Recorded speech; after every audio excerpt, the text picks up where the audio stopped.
রাজনীতি থেকে এবার কি অবসর, নাকি নতুন পেশায় কালো কোট গায়ে আরামবাগের আদালতে দেখা যাবে আরামবাগের প্রাক্তন সাংসদ অপরূপা পোদ্দারকে? প্রশ্ন থেকে যাচ্ছে, আরামবাগ লোকসভার সাধারণ মানুষের নাকি উন্নয়নের জন্য বিগত 10 বছর ধরে দিল্লির পার্লামেন্টে গলা ফাটিয়েছেন আরামবাগের প্রাক্তন সাংসদ অপরূপা পোদ্দার। এবার সেই ব্যক্তি সাধারণ মানুষদের আইনি সহায়তা দিতে সোমবার আরামবাগ আদালতে নিজের নাম নথিভুক্ত করালেন।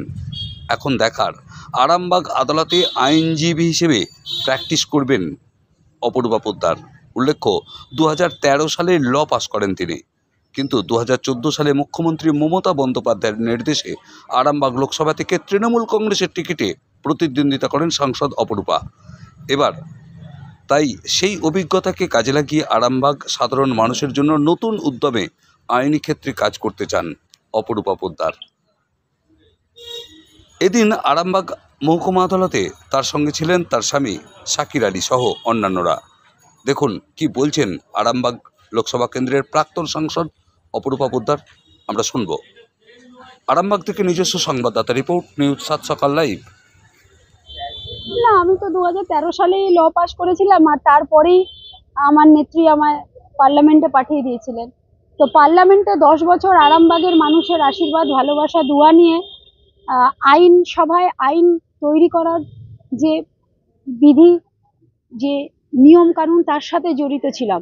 এবং সেই আইন যাতে সাধারণ মানুষের মধ্যে ইমপ্লিমেন্টেশন হয়ে তারা যাতে সুরাহা পায়, রিলিফ পায়, এই জন্যেই কিন্তু আরামবাগ কোর্টে আজকে আসা। এবং শুধু তাই নয়, আমি হাইকোর্টের গ্রুপ বি এর প্যানেল লয়ারেও প্যানেল, কিন্তু আমি যখনই যে কাজ করি সেটা মন দিয়ে করি।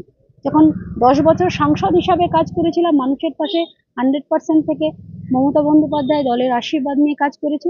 এখন আমি মনে করেছি যে এখানকার আমি সাংসদ হিসাবেও দেখেছি যে কাজ করতে গিয়ে কত মানুষ লিগ্যাল অ্যাডভাইসও আমার কাছে নিতে এসছে, তারা অনেক জায়গায় সুরাহা পায়নি।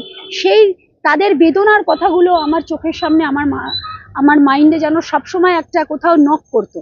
তাই আমি আজকে এখানে কোর্টে এনরোল করলাম। কারণ আমি 1 মাস ধরে আমার বাবার যেহেতু অনেক মাল্টিপল সার্জারি হয়েছিল বলে আমি বাবাকে নিয়ে একটু ব্যস্ত ছিলাম তার শারীরিক কারণের জন্য। এখন বাবা সুস্থ, মা তো এমনিতেই কোমায় আছে, কিন্তু এটা আমার মায়েরও অনেক দিনের ইচ্ছা ছিল যে আমি ল পড়ি, আমি ল প্র্যাকটিস করি। শুধু তাই নয়, 2019 সালে যখন আমি সেকেন্ডবারের জন্য আমি ভোটে দাঁড়িয়েছিলাম, তখন আমি LLM এরও পরীক্ষা দিচ্ছি একদিকে ভোটেও লড়ছি। তো মানুষের আশীর্বাদ, মা বাবার আশীর্বাদ, মমতাদির আশীর্বাদ নিয়ে জীবনে এগিয়ে যাওয়া এবং পজিটিভ মানুষের সাথে থেকে পজিটিভ কাজ করে সোসাইটিকে পজিটিভ কাজ হেল্প করা, এটাই আমার কাজ। এখানে প্র্যাকটিস কবে থেকে করবেন? আমি আজকে এনরোল করিয়ে নিলাম, এবার আমি কাল থেকে করতে পারি, পরশু থেকে করতে পারি। এখানে আমি আমার স্বাধীনভাবে কাজ করব মানুষের পাশে থেকে, আমার কোনো হাত পা বাঁধা থাকবে না। আরামবাগটাই কেন বেছে নিলেন? আরামবাগ তো আমার বাড়ি, পারুলে 2 নম্বর ওয়ার্ডে আমার বাড়ি। যে 2 নম্বর ওয়ার্ডে ভিভিআইপি লোকেরা এসে, কেউ হেলিকপ্টারে এসে অনেক বড় বড় ভাষণ দিয়ে গেছিল, কিন্তু ভোটের পর তাদের দেখা যায়নি। নেত্রী মমতা বন্দ্যোপাধ্যায় বাংলার মানুষের জন্য কাজ করে। তৃণমূল থেকে এখন বিচার, আমি মমতা বন্দ্যোপাধ্যায়ের ছোট বোন, মমতা বন্দ্যোপাধ্যায় আমার বড় দিদি, এবং বাংলার নেত্রী শুধু নন, তিনি ভারতবর্ষের নেত্রী, জননেত্রী, যিনি সাধারণ মানুষের কথা ভাবেন। আমি সেই নেত্রীর ছত্রছায়ায় প্রথম দিন থেকে আমি রাজনীতি করে এসেছি, এবং আবারও বলে যেতে চাই যে মমতা বন্দ্যোপাধ্যায়ের বিকল্প কেউ নয়। রাজনীতি আমার পেশা নয়, রাজনীতি আমার নেশা। দিদি, আপনাকে এখানে এলাকার লোক অনেকেই বলছেন যে আপনাকে ভোট প্রচারে দেখা যায়নি আরামবাগে। আমি আবারও বলে গেলাম যে রাজনীতি আমার পেশা নয়, রাজনীতি আমার নেশা। মমতা বন্দ্যোপাধ্যায়